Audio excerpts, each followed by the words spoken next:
Pada sesi ke-11 ini, di mata kuliah Internet Working, kita akan membahas satu topik yang terkait dengan bidang Internet Working, yaitu Border Gateway Protocol.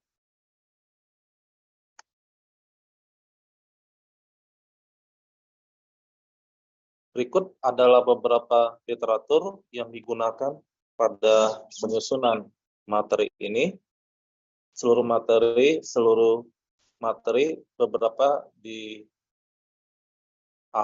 dari textbook yang tertulis pada referensi berikut. Saudara-saudara, bila kita mereview kembali perihal lapisan-lapisan yang dikenal di TCP/IP, adapun Border Gateway Protocol berjalan di lapisan ketiga pada model 4 lapisan TCP/IP. Dengan demikian, protokol ini bersama-sama berada di lapisan yang sama dengan protokol TCP dan protokol UDP. Seperti sebelumnya sudah kita pahami bahwa perbedaan mendasar antara protokol TCP dan protokol UDP terletak kepada jenis layanan yang dijalankan. Bahwa protokol UDP biasanya diterapkan untuk layanan-layanan yang bersifat real time, seperti live streaming atau seperti pada aplikasi Zoom yang saat ini sedang kita gunakan. Sedangkan protokol TCP biasanya digunakan untuk layanan-layanan yang non-real time. Alhasil, pada protokol TCP akan ada jaminan bahwa paket data yang dikirimkan akan sampai dengan sukses berhasil tanpa adanya error atau destruction maupun tubrukan, collision detection, sehingga paket yang dikirimkan dari sisi pengirim ke penerima berhasil diterima. Berbeda pada protokol UDP. Pada protokol UDP tidak ada jaminan bahwa paket data yang dikirimkan akan sukses dan berhasil diterima di sisi penerima. Oleh sebab itu, pada layanan-layanan live streaming, kadangkala di sisi penerima, suara atau data maupun tampilan yang diterima di sisi receiver, penerima, tidak terlalu baik atau tidak terlalu bagus. Sekarang kita akan fokus kepada protokol BGP, Border Gateway Protocol.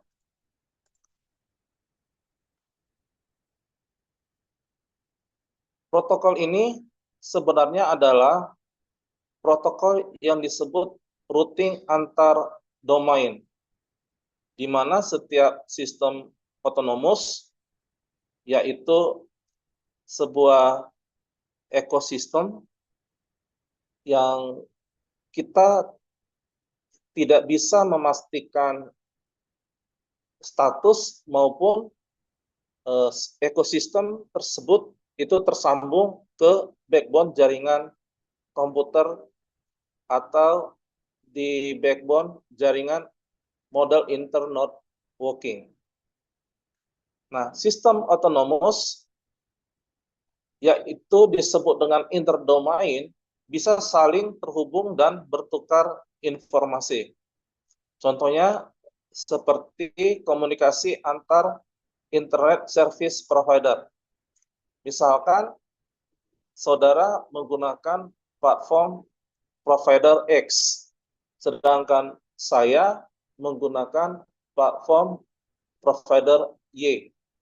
Maka dengan adanya protokol BGP, provider Anda dan provider yang saya gunakan itu bisa saling terhubung. Jadi bisa kita simpulkan bahwa autonomous system yaitu sebuah jaringan komputer dengan skalabilitas publik maupun private yang terdiri dari ribuan jaringan besar yang dikelola oleh sebuah konsorsium atau provider internet tersebut. Nah, kenapa disebut, jadi kembali lagi, kenapa disebut dengan autonomous?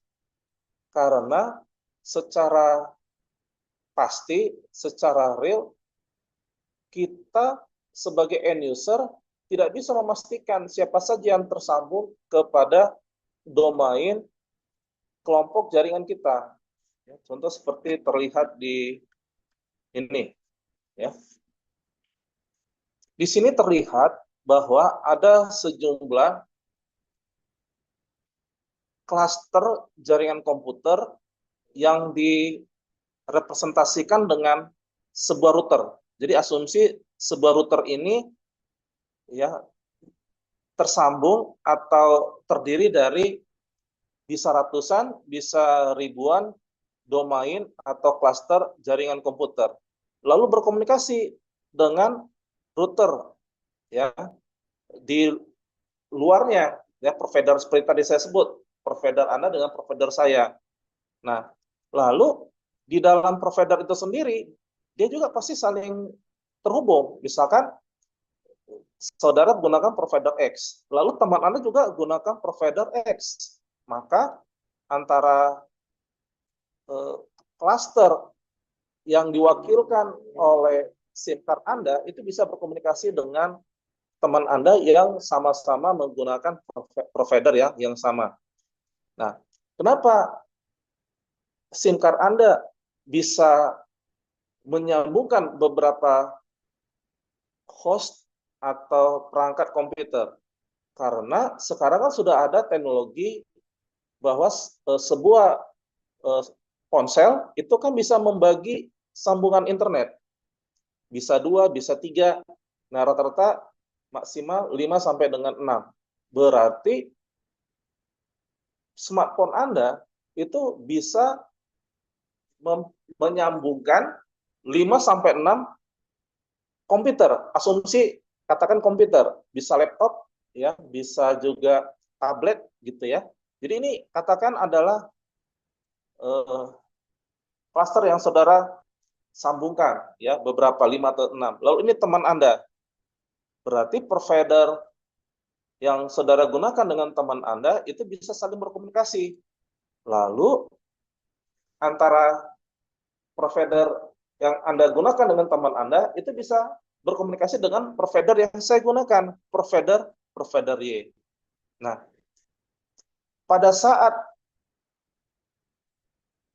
klaster kita yang mempertemukan beberapa host komputer, nah kita kan tidak tahu persis siapa saja, ya siapa saja sepanjang smartphone kita menerima permintaan request menyambungkan perangkat tersebut ke koneksi layanan internet provider kita. Nah, makanya itulah disebut dengan autonomous system AS. Ya, jadi sekali lagi autonomous system yang dimaksud di sini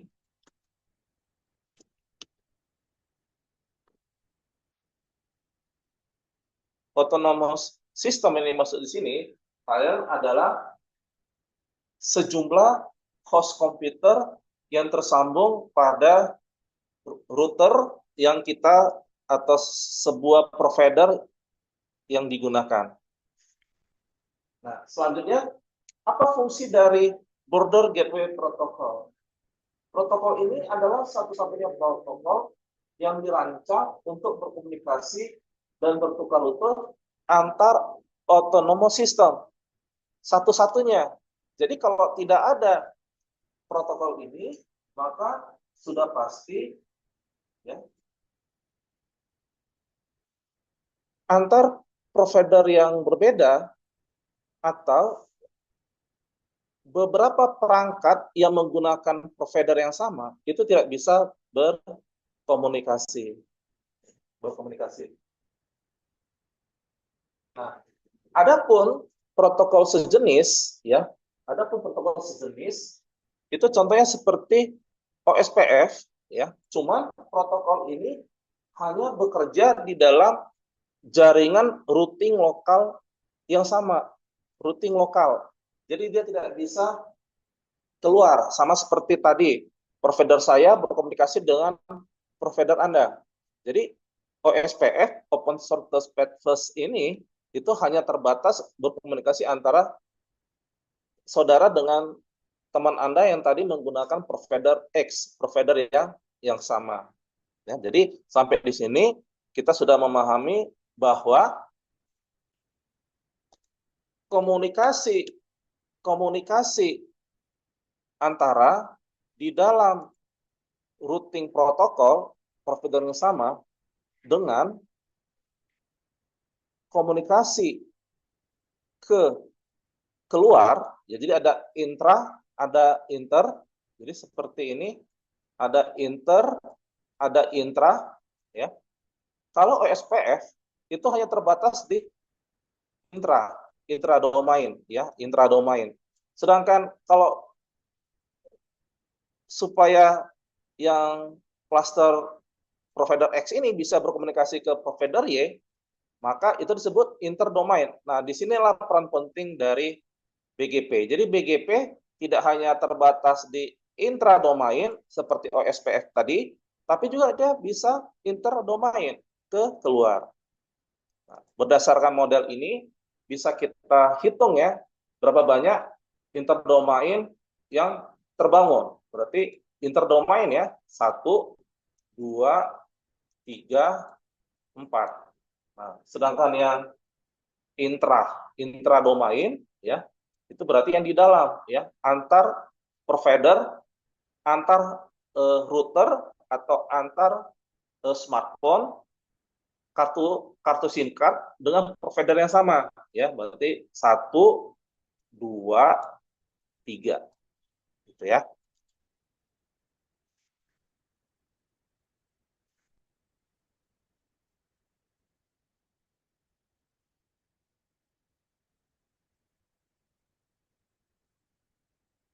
Nah, selanjutnya tadi kita sudah singgung bahwa protokol ini berjalan di lapisan ketiga, yaitu transport protokol atau host to host layer, ya. Transport layer atau host to host layer. Nah, berarti kita harus memahami dulu apa peran dan fungsi dari transport layer atau host to host, host host to host,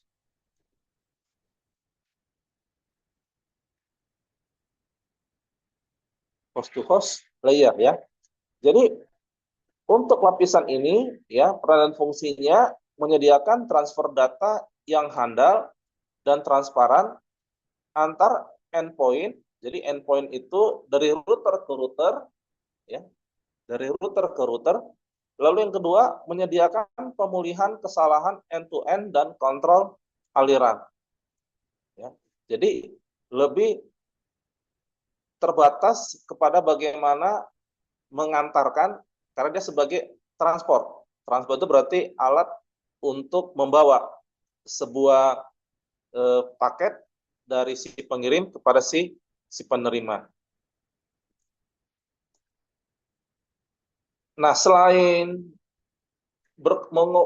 menyambungkan, ya, sambungan antar router di dalam jaringan kita, lalu dari dalam jaringan kita keluar jaringan kita, protokol BGP juga berperan untuk mengkoordinasi protokol routing yang lain. Nah, tadi sudah kita singgung OSPF, ya. OSPF ini, ya, protokol routing yang terbatas hanya di dalam cluster provider yang kita gunakan. Termasuk juga ada protokol RIP, yaitu Routing Information Protocol. Lalu dua protokol yang menyangkut fungsi tadi yang sudah kita diskusikan, intradomain dan interdomain, ya, yaitu IGRP dan EIGRP, IGRP dan EIGRP, ya. interior gateway routing protocol, dan enhanced interior atau exterior gateway routing protocol. Jadi protokol IGRP dan protokol EIGRP ini terkait dengan tadi yang sudah kita singgung terkait interdomain dan intradomain. Sekarang kita masuk ke EGP dan IGP, Exterior Gateway Protocol dan Interior Gateway Protocol. Nah, di sini kebetulan sudah diperlihatkan bahwa untuk protokol EGP itu berarti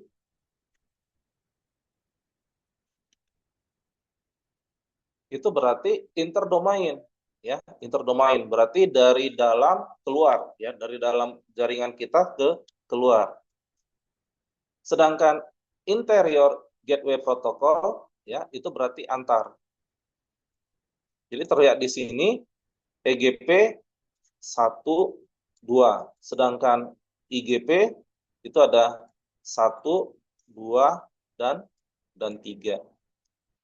Sampai di sini berarti kita sudah memahami bahwa protokol BGP menyangkut peran penting terhadap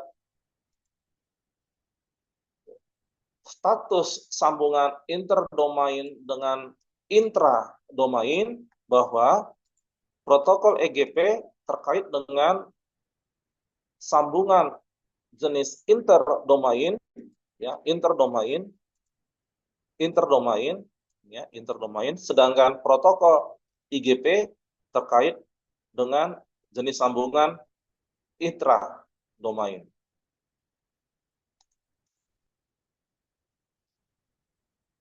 Ya, interdomain dan intradomain. Makanya ada istilah jaringan intranet. Itu artinya jaringan yang terbatas di lokal, jaringan lokal.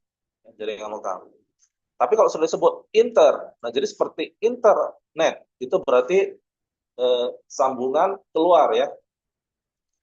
Nah, internet itu bisa juga kita sebut sebagai external network, sedangkan intranet bisa kita sebut juga dengan internet work. Makanya dari sinilah kata internet working. Nah, cuman mulai lagi nih, ya. Jadi semakin saudara memahami. Cuman apa beda antara internet working dengan skalabilitas seperti LAN? Nah, disitulah kita memahami bahwa klasifikasi dari sebuah jaringan komputer ada local area network, metropolitan area network, wide area network. Nah, metropolitan area network dan wide area network inilah yang diklasifikasikan dengan internet working. Ya. Kenapa disebut dengan internet working? Karena dari internet working inilah muncul, ya, jenis jaringan statusnya adalah public yang kita sebut sebagai internet. Jadi beda antara internet dengan internet working.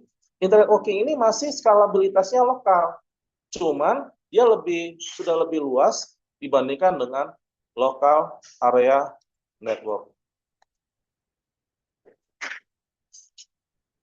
Nah, ilustrasi berikutnya adalah bagaimana sebuah protokol BGP bekerja. Ilustrasinya sama seperti seseorang yang sedang bepergian menggunakan sebuah map. Maka dia akan menelusuri, ya, dari titik di mana saat itu dia berada. Misalkan pada peta ini dia berada di lokasi ini, nah, ya, si mobil merah. Lalu katakan tujuannya adalah ke ini terminal bis. Maka protokol BGP berdasarkan routing tabel yang sudah dibuatkan, ini sudah kita bahas, ya, di sesi sebelumnya, sesi 10 dan 11, maka dia akan mencari rute yang optimal. Nah, apa itu rute optimal? Satu, bebas collision. Collision itu artinya rentan terjadinya tubrukan. Yang kedua, terhindar yang namanya itu traffic yang terlalu tinggi. Kita tahu bahwa kalau traffic terlalu tinggi pada kanal komunikasi, itu pasti akan menyebabkan paket yang akan dikirimkan terjadi yang namanya tabrakan ya, collision ya, collision.